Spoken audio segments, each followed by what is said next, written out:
आदित्यस्य नमस्काराय ये कुर्वन्ति दिने दिने जन्मान्तरसहस्रेषु दारिद्र्यं नोपजायते।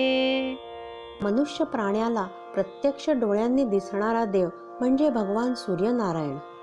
त्या सूर्याला या श्लोकाद्वारे नमन केले आहे. वेदांमध्ये सूर्यदेवाला जगाचा आत्मा म्हटले आहे. सूर्यापासून पृथ्वीवरील सजीवांना ऊर्जा आणि जीवन मिळते.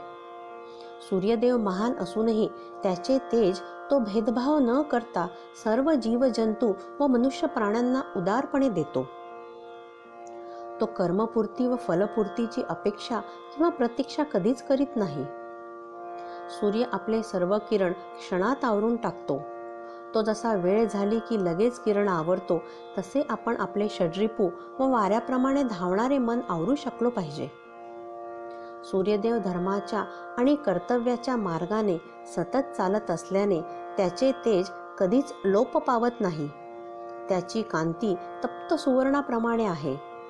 आपणही सतत सत्याच्या व नीतिधर्माच्या मार्गाने चालले पाहिजे, म्हणजे आपणही सूर्याप्रमाणे तेजस्वी होऊ. अशा तेजोमय सूर्याला जो रोज नमस्कार करतो व सूर्याचे गुण अंगीकारतो, त्याचे सहस्त्र वर्षांचे पातक सूर्य नाहीसे करतो, असे या श्लोकात म्हटले आहे.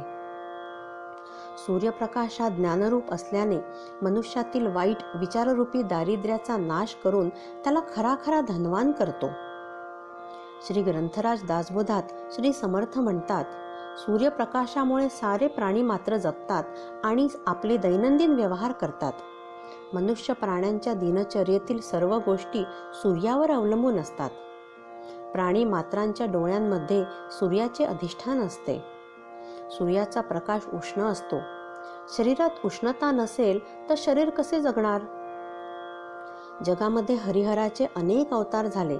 शिव आणि शक्ती अनंत रूपांनी दृश्य रूपात आले, पण त्या दोघांच्या पूर्वी सूर्य होता तसाच तो आजही आहे. जे जे काही या संसारात दृश्यरूप धारण करून आले, त्या सर्वांचा आरंभ व शेवट सूर्याच्या नजरेखाली झाला.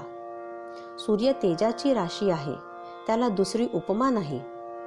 सूर्यदर्शनाने व सूर्यास नमस्कार केल्याने आपल्या शरीरातील सर्व दोष नाहीसे होतात, तर स्फूर्ती वाढते. शरीर सुदृढ व बलवान बनते.